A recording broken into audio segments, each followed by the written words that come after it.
Going? Welcome to No DQ Live here on NoDQ.com and the YouTube channel, youtube.com/AaronRift NoDQ. Thank you for tuning in, whether you're watching live or on demand.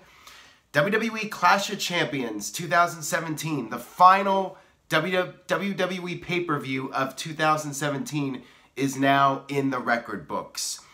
I'm already seeing different opinions in here. We already need somebody in the chat room to be banned. Big Nick, bye. Nice seeing you. Hey, Kevin, how's it going? Seen some different opinions. Great show. Interstate Kyle says he's shaving his head. Chris says my third time live. Thank you guys for tuning in. I hope you enjoyed this video, and Big Nick is gone. Thank you, TJS. So overall, I thought Clash of Champions was a good show. Not a great show. Not a bad show. Good show. First hour was great. I really enjoyed the first hour of the show. Jeff Meacham, by the way, is also in the chat room, and he's watching this right now while live streaming on Periscope. So if you guys go over to twitter.com/_Jeff Meacham, you can watch his reactions to my reactions.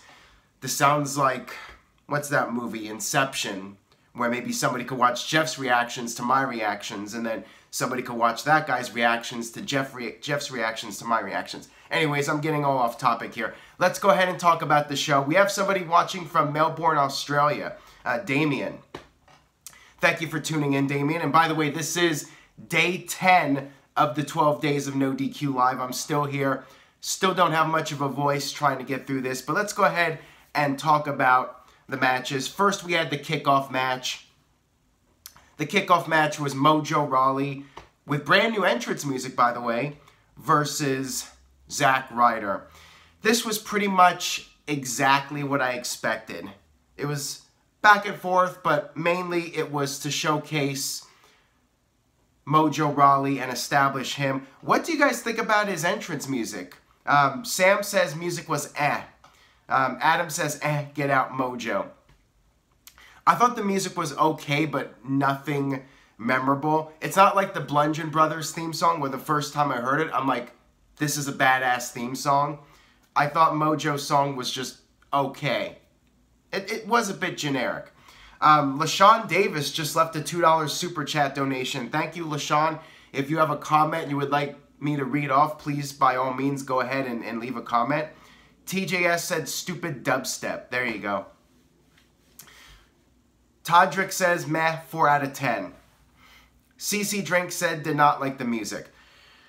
Yeah, overall, I thought the music was average. The match was fine to establish Mojo Rawley. The main card is when things started to get hot. The first hour, if the first hour was just the entire pay-per-view, or if WWE was able to keep up the momentum, this would have been a great pay-per-view. Ooh, Virtue gives it a C. Caleb Jacobs is just left a $1.49 super chat donation. Thank you, Caleb. Much appreciated. Wow, so Virtue gave this show a C. The big question now is, am I going to give a better rating than Virtue? Because if you guys follow the No DQ reviews, Virtue usually gives the show a better rating than me. And Virtue's giving it a C. What rating will I give the show? You're going to have to wait and watch the entire video. By the way, we have over 200 live viewers. Let's see if we can get 300 tonight. If you have the opportunity, please share this video on Facebook or Twitter. Tell a friend. We'll talk about the ratings of the show at the end. So anyways, let's talk about the triple threat, which was Baron Corbin defending the United States title against Bobby Roode and Dolph Ziggler. Dolph Ziggler came out with no entrance. So this is weird because on SmackDown this past week, Ziggler came back out to his normal entrance. And on this show, he was back to having no entrance. I'm not sure what the deal was, if somebody on SmackDown forgot he was doing that gimmick. I'm not sure. Apparently, Jeff Meacham is drunk on Periscope, according to James. And somebody just got their comment deleted by Jeff. Deleted! And Jeff put that guy in timeout. Excuse me, guys. I'm still battling a sore throat. All right. So I thought this was a good match. Good opening match to start off the show. I enjoyed it. I thought it was well done. I was surprised, though. I mean, I think all of us were surprised that Dolph won the title. Adam says, excellent ending. Thank God for Dolph. Finally something for him. So I guess that must mean he's sticking with the company, right? Or they're just trying to keep him happy. I'm not sure what it is, but I think Dolph Ziggler winning the title in this match is a good sign that he's sticking around. So for those of you that are Dolph Ziggler fans in WWE, you like seeing him in WWE, then this is definitely a positive. Virtue says the finish might have been the best match finish of the year with a double move.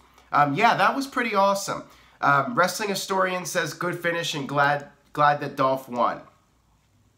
Looks like you guys are overall happy with the outcome here. I liked it just because it was a surprise. So maybe WWE did try to play up on the rumors about Dolph Ziggler leaving, and it created a nice swerve, I have to say. It was a nice surprise to see Dolph Ziggler win, and I definitely felt that it was too soon for Bobby Roode to be getting the title. I enjoyed the match. I enjoyed Ziggler winning the title. I thought it was a strong start to the pay-per-view overall. Looking at some of the other comments here, Michael Wayne says, I was surprised too. Cindy says, what's going to happen to Bobby Roode? Do you think he's poorly misused? I could see him getting a one-on-one match for the title. You know, as I mentioned on the review video, the idea of slowly chasing for the title. He doesn't need to win it too quickly. Maybe have him win it at WrestleMania. So that way he can win it on a big stage. But yeah, I agree with your guys' comments about the match. Mike Nixon says, is Corbin buried now? Well, Corbin did get pinned, which was interesting. But at the same time, you know, I felt like he wasn't really that hot.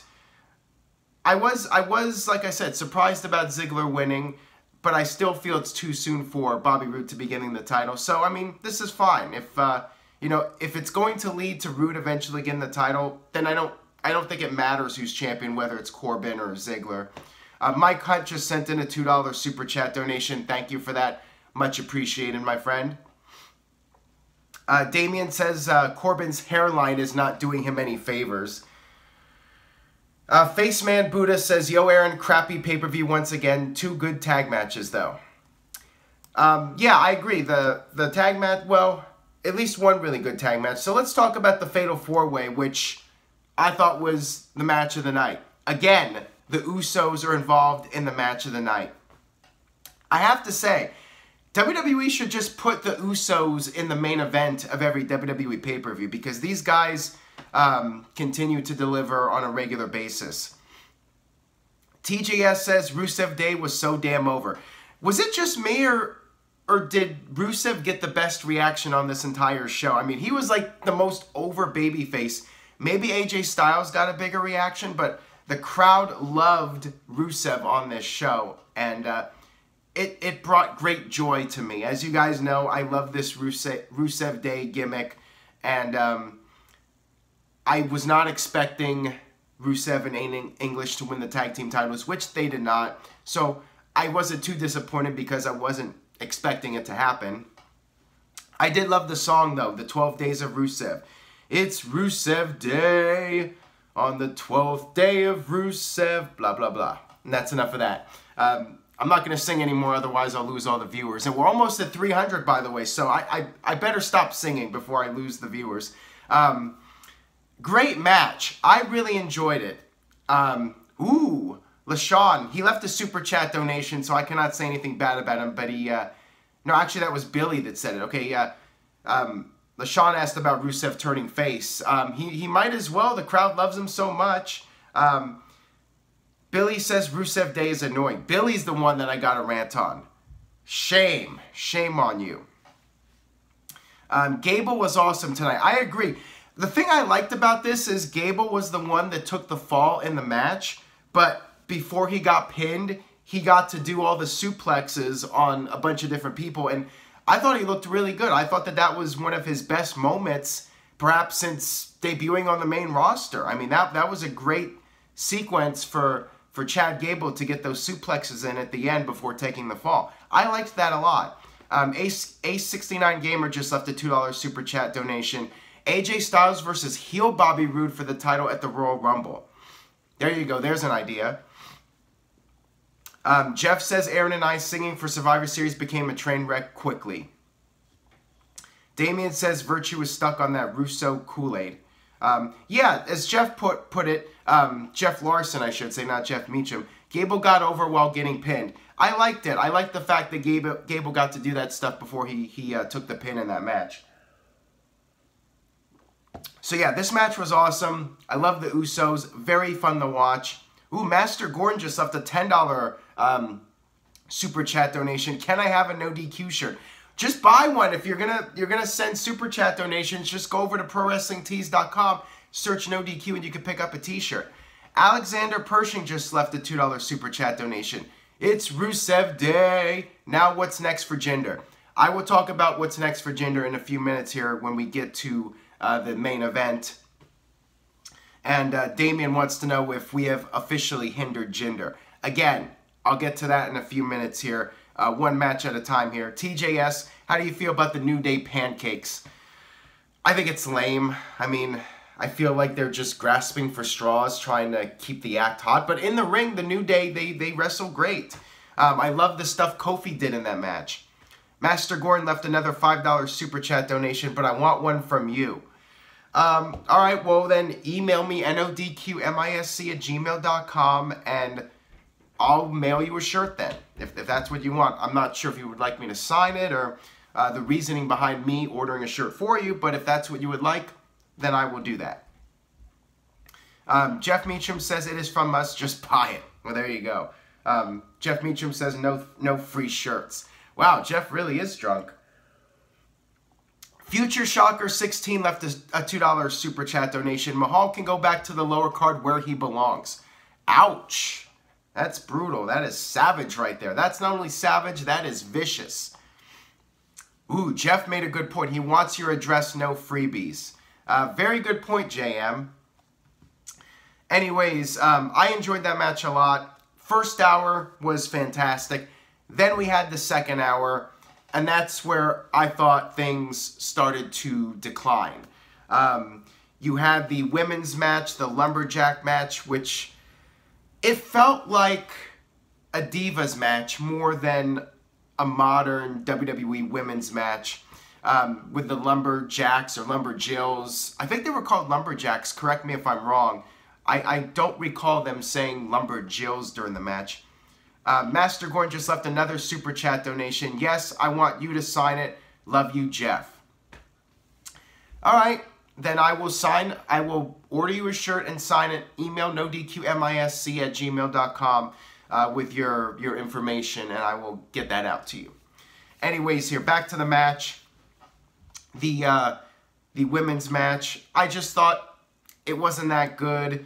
The crowd did not care about it. I mean, they were not invested in these characters. The interesting thing is when Carmella teased a cash-in, the crowd did not react at all. I mean, usually when there's a fake cash-in, the crowd reacts to it. So yeah, I mean, the crowd did not care about the cash-in. Shady Shack says, or Shady Snake, excuse me, says, boring match, I thought. Joshua calls them the Lumber Chicks. So I think the big story out of this match was the post-match. So Charlotte won. She retained the title. I expected that to happen. I only got one match wrong on this show, actually. That was the triple threat for the U.S. title. After the match, Natalya cut a promo, and basically she was a heel that turned heel again. She was out there. She was crying. She was saying the fans don't respect her, and she said she's going to turn their back. She's going to turn her back on them, and then she proceeded to leave the ring crying. So people are wondering, is she quitting? What was going on here? I have no idea. The whole thing was really bizarre because she was already a heel, so she just returned heel. She doubled down on it. I don't know what was going on there. A lot of people seem to think she's retiring or this was some sort of tease. The thing was, her acting was really good here. So if this is a storyline, then this was excellent acting by Natalya. But the thing is, it felt so good that maybe she really is taking a break or leaving. I don't know. I mean, I'm sure we'll know in the next few days what's going on with that. But yeah, the whole thing felt really bizarre.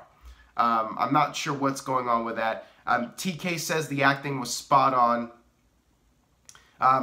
Oh, Joshua is bringing up the line from Total Divas where what's her name, Lana, made the remark about Natalya not being able to cut a promo. Maybe this was Natalya going out there and wanting to prove her wrong, that she could act and put on a great performance.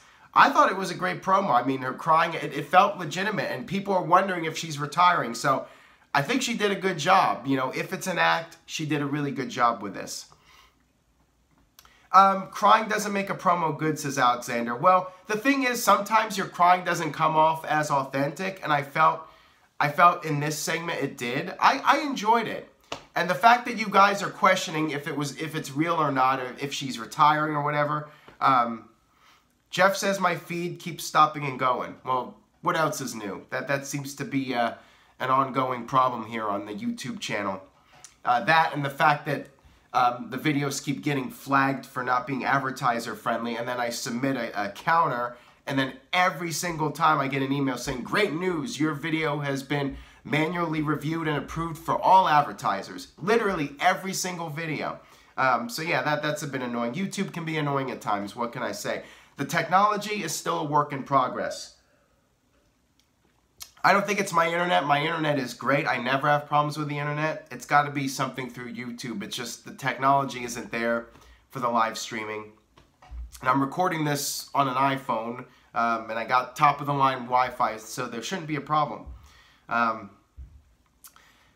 Let's move on here to the next match before I go too much into rant mode.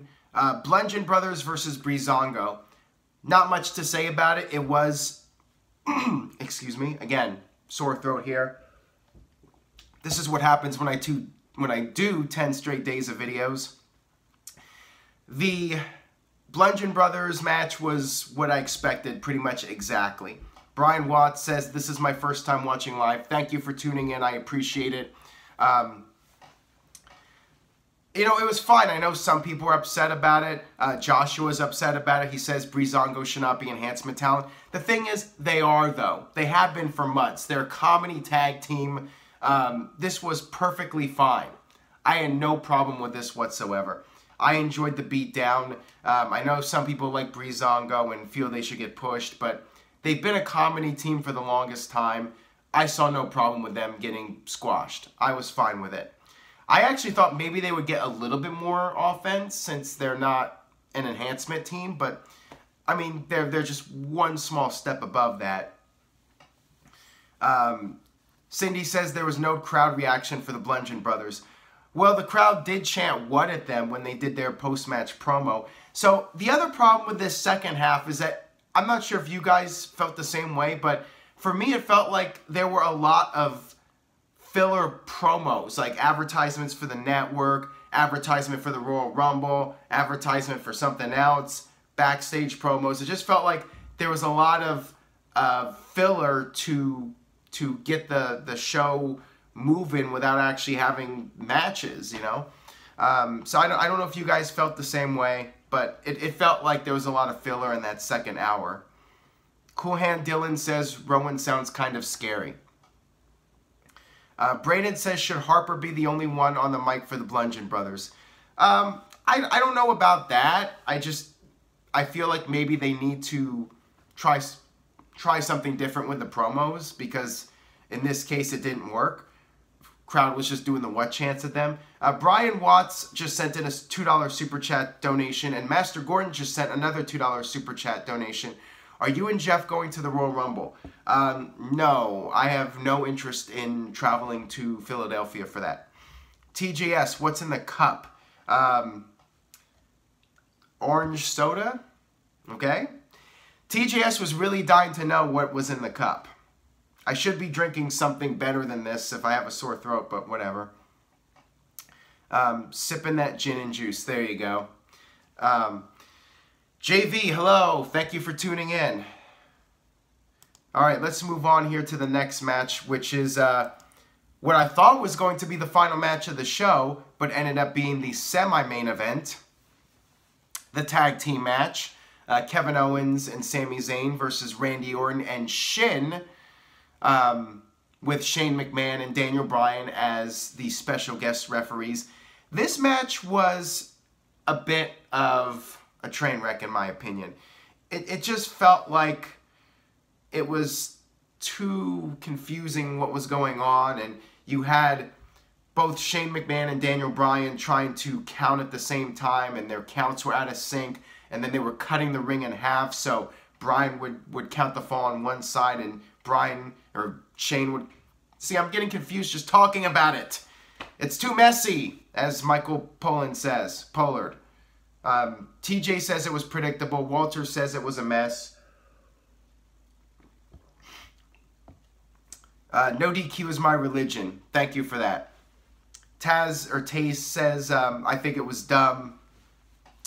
Billy says, too many moving parts. That's a great point right there. So basically, the idea behind the match was that Shane and Bryan really... The focus was on them, and they had no idea what they were doing. So the whole thing, it just felt very awkward watching it on television. Atomic Cody says, I honestly think it was the worst match of the night. Too confusing and predictable. Bryan should have been the only ref in the match, says Kurapika07. Was that a Daniel Bryan heel turn? No, there was no heel turn in this match. So basically what happened was Orton hit the RKO. Shane was going to count the fall, and Bryan got pushed by Owens into Shane, which broke up the pinfall. And Shane, of course, blamed it on Bryan, thinking Bryan purposely did it. Has Daniel Bryan been medically cleared? I have not heard anything about that, and people are calling it a half bump, I guess you could say. Master Gordon just left another $10 donation. Give this to my boy, Jeff freaking Meacham. I will buy Jeff 40 pieces of Chicken McNuggets next time I see him for that $10 donation. How about that? But anyways, Bryan accidentally stopped Shane's pinfall, and Shane and Bryan were arguing. Orton was upset with Bryan, and then Sami Zayn rolled up Orton, and Shane did the count, but then he stopped at 2, just like Survivor Series 1998. And then Bryan was upset about this and started yelling at Shane, and then there was another roll-up. Zayn rolled up Orton, and Bryan did a fast count. And that was the end of the match. Oh, Jeff is really excited. I said 40. Yeah, not 30, Jeff. 40 Chicken McNuggets. Oh, man. Oh, we crossed 300. We're at 302 right now, and I'm talking about Chicken McNuggets. How did this happen? I'm going to lose the 300 now because I'm talking about Chicken McNuggets. So, yeah, there was really no heel turn or anything. The idea is that both of them just did a bad job refereeing, and there was the, you know, when we did the predictions video, I said that there would be some sort of dissension between Bryan and Shane, and in all the confusion and chaos, Owens and Zayn would win, and there would not be any heel turn, and that's pretty much exactly what happened. Some people think there's going to be a heel turn. Time will tell if that happens. Chris Garcia says, does it look like Daniel Bryan is going to wrestle? I don't know. I mean, this whole match was built around Shane versus Bryan. From what I've heard up to this point, it'll either be that, or if Bryan is not cleared by Dr. Joseph Maroon, then it'll be Shane McMahon versus somebody representing Daniel Bryan. We just got 2 more Super Chat donations. I got to do more of these live pay-per-view videos. Richard Cranium left $10. Best kayfabe vacation spot, Suplex City, Parts Unknown, or C Nation. Truth or Consequences, New Mexico is my answer. And Stephen Osborne sent in $10. Thanks for the 12 days of no DQ. Happy Rusev Day. And are they teasing a future Rusev Day title reign tonight? It seems like they made him look the best of everyone. I don't know if that's the case or not, but I want to see Rusev and Aiden English win the titles and feud with the Usos and have that match take place at WrestleMania. That's what I would like to see. Realistically, I don't think Rusev is going to get another main event push, but I would like to see that match at WrestleMania with Rusev and Aiden English challenging the Usos. That would be an awesome match. I think that should be the next direction. Let's move on here. Okay, Tony, you love the beard. I'm shouting out T-Bomb and Paulie West Side. There you go. West Side? All right, that was the whitest thing I've said tonight. I might be setting a new record here for the whitest thing I've ever said on video. All right, let's move on here to the main event, which I'm fine with. You know, I figured, okay, if you go, I even said this on the preview video. I am so white. Oh man, I'm just losing it now. Okay, so I'm losing my train of thought now. Okay, so on the preview video, I said that, you know, because of the stipulation with Shane and Bryan, and the whole thing might get fans upset. The fans might not like the finish. I said maybe they could do AJ Styles versus Jinder to close the show so the fans could have a happy ending. And that's pretty much what happened here. AJ Styles versus Jinder Mahal. AJ Styles did, in fact, retain the title, which sent the fans home happy. That's fine. The match itself, I thought, was decent. Todd Beavering says, I want a happy ending. And Cool Hand Dylan says, Aaron on that wacky tobacco. Dave P says, rest hold city. I thought the match was fine, but it felt more like a SmackDown match than a pay-per-view main event.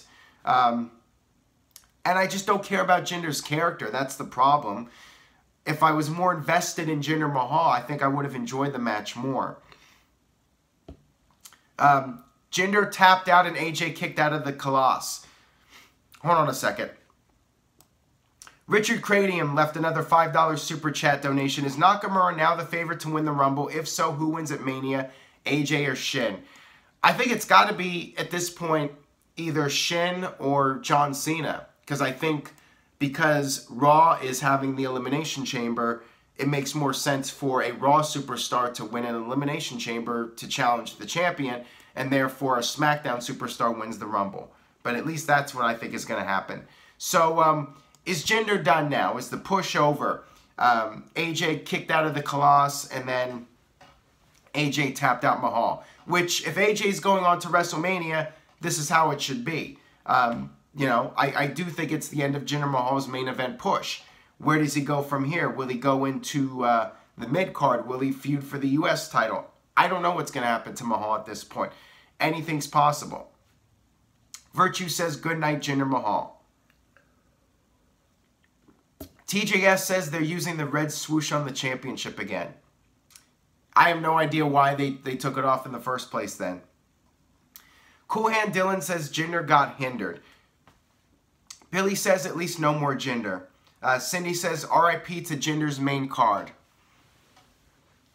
Who do you think should be AJ's next challenger? Well, somebody earlier mentioned maybe Bobby Roode turning heel and facing him, but I sense Roode is going to stay in the U.S. title picture. As far as like the Royal Rumble goes, I like Alejandro's idea more. Have Randy Orton turn heel and face AJ. Although he's saying to have it at WrestleMania instead. Poor Orton. I feel bad for Randy Orton. He seems to be having bad luck in terms of being in the worst matches on pay-per-view in 2017. From the WrestleMania match with Bray Wyatt, and then the House of Horrors, and then the Punjabi prison, and now this tag team match on this show. Poor Randy Orton. He needs to cut the hair, though. You know, Sam brings up the hair looking weird. I think Orton needs to get a haircut if he's going to turn heel. He needs to do something. I mean, that hair, that is definitely a midlife crisis haircut right there. Cool Hand Dylan says nobody was looking at Jinder's ass. Okay, I have no idea what that's about. So, overall, oh, Derek just said, can I get a haircut? Yeah, maybe I need one. Let's go ahead and wrap this up, and I'll give my letter grade now, because I'm sure you guys have been curious about that.